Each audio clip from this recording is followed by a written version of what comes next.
Welcome to the Here's My Story channel. I'm Brad. Everybody stared at me as I walked into school, dwarfed by two Secret Service agents. A group of kids who were playfully chatting amongst themselves stopped to gawk at my bodyguards and me. "Are these bodyguards keeping you safe from us? Don't be afraid. We won't bite," one of them said mockingly as I walked by them. I was annoyed and embarrassed. "This is not my choice," I yelled back at him.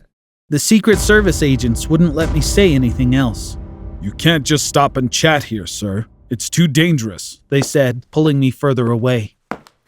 I've been going to school with bodyguards for the past 7 weeks. Mom kept saying, "You'll get used to it," but I never did. If anything, I was getting more uncomfortable with each passing day. Some people might have thought it was cool, but it embarrassed me. The whole class went silent when I walked in. "Good morning," I said, smiling awkwardly. No one greeted me back, but avoided looking at me directly. I felt terrible that I was the reason the bodyguards were there. Seeing these two hulking men with their steely eyes glaring at them suspiciously undoubtedly bothered them. The chair next to my crush Lily was empty. "Hi," she said as I sat down. "Hi," I said, unable to look into her eyes. "Your guys look extra tough today. Did you do something to piss them off?" she asked jokingly. I talked back to someone who tried to make fun of me. It put them on edge, I said before immediately turning bright red the same way every time I talked to Lily. I had a crush on Lily. Every night, I rehearsed how I would ask her on a date. But the next day, as soon as I saw her, I would panic, and my mind would draw a blank. She could never find out about my feelings for her. I'd rather let her get away, even though I was sure she was my soulmate. After school, I told the agents I needed to see my dad. The armored vehicle set out for the White House. I sat in the waiting room. As I waited for my appointment with my father, I scrolled through Instagram. I checked Lily's account. She was bowling with her friends after school and tagged her post with the hashtag #FunWithFriends. Miserably, I thought, I wish I were there. My dad walked in. "Is everything okay, son? I'm super busy. Tell me, what's so urgent that you had to see me now?" he said. "Dad, I don't want the bodyguards at school. I have no friends. Everyone keeps their distance from me. I can't take it anymore," I said. Dad put his hand on my shoulder. "Brad, you're the president's son. Terrorists, enemies of the state, and ransom seekers are all looking for a chance to kidnap you," he said. "Dad, you just got elected. You're going to be in this position for at least 4 years. I can't do this for 4 years," I said. "I hear you. Rest easy. This is on my to-do list. I have a meeting with the Secret Service today. They said they had a suggestion for us. I'll share it with you once I find out what it is," he replied. When I came home, I told my mom what Dad said. She was hopeful for a solution. We couldn't wait for Dad to come home. He came home later that evening with someone. I was shocked because that person looked exactly like me. "What's going on, Dad?" I asked, staring at my look-alike in awe. "Son, let me introduce you to Fake Brad. Between us, we'll call him Brad 2. He's your body double. After a long and arduous search, the Secret Service found someone reliable who looks almost exactly like you. From now on, he will go to school instead of you," he said. That was a brilliant idea. Unfortunately, everyone at school knew my father was the president. The press only printed a few photos of me, but I was recognized everywhere I went. That's why Fake Brad would go to my current school. The real Brad, me, would go to a new school with a new identity and a new life. "Since Brad 2 will replace you, he needs to get to know you better. That's why he's going to live here with us for a while. Once he knows enough about you, he can start attending school in your place," Dad added. Some rich people, celebrities, or presidents use body doubles. These actors are often needed to protect the people they pretend to be. For example, at a film premiere, the person you're waving to is usually not the celebrity you love and adore. It's their body double instead. This solution the Secret Service came up with sounded good to me. The only problem was Lily. I wasn't going to see my crush anymore, which bothered me.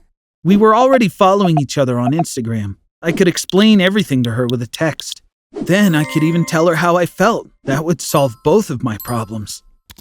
In the following days, I began spending most of my time at home with Brad too. He was observing and asking me questions about myself. I didn't like him very much because he would sometimes overtly make fun of me. Once, when he heard me laugh aloud, he said, "You have an annoying laugh. How am I supposed to do that?" Another day, when he found out that I loved stargazing, he said, "Planets? People our age are usually into football. Why do you care so much about space?" He annoyed me when he said that, but I said nothing in reply. What did I care? He'd soon be out of my life anyway.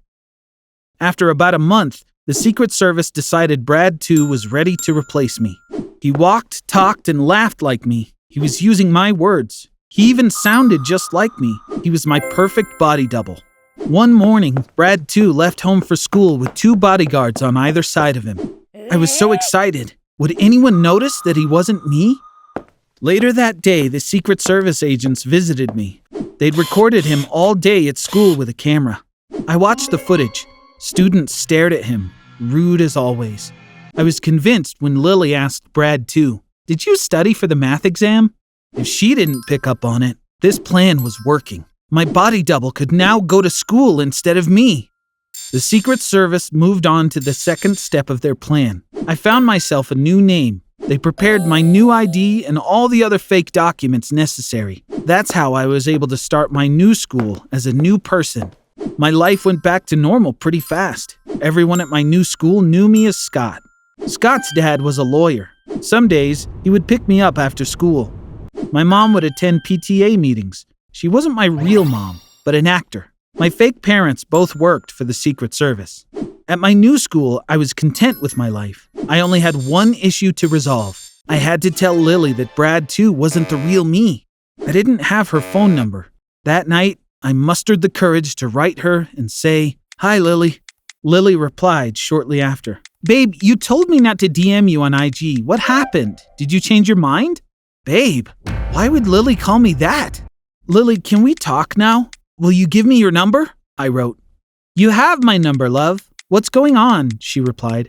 I sent her another text asking for her number. I told her that Brad 2 was a body double that replaced me and that I was going to another school under my new name, Scott. Lily began crying and told me what had happened. "Fake Brad told me he liked me. I thought it was you and told him I liked him too, so we started dating. He tricked me. Oh God, this is awful. He said, 'I can't call you on my phone because of security risks. We can't communicate through social media either. I'll call you on a different number. Don't try to contact me.' Now I realize he was trying to prevent me from communicating with real Brad. I can't believe how he could do such a thing." That night, Lily and I had a long talk. The situation seemed complicated, but it was pretty simple. Lily liked me for real. She started dating Brad 2 because she thought he was me. So it was as if we, Lily and I, were already dating.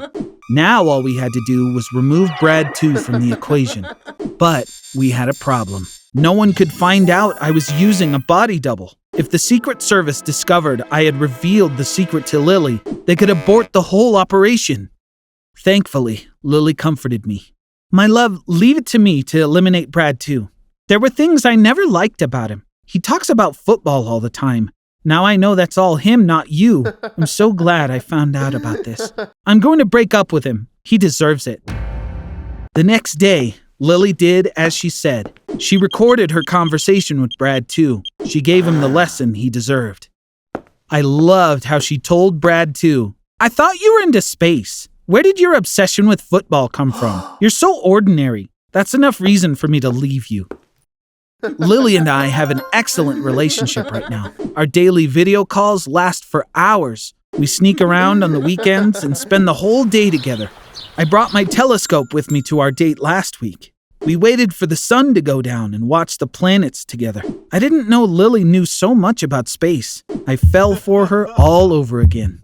What Brad 2 did to me was horrible, but the good part was, that's how Lily came to find out about my feelings for her. I have a fantastic girlfriend thanks to my body double. I'm still mad at him, but I should thank him.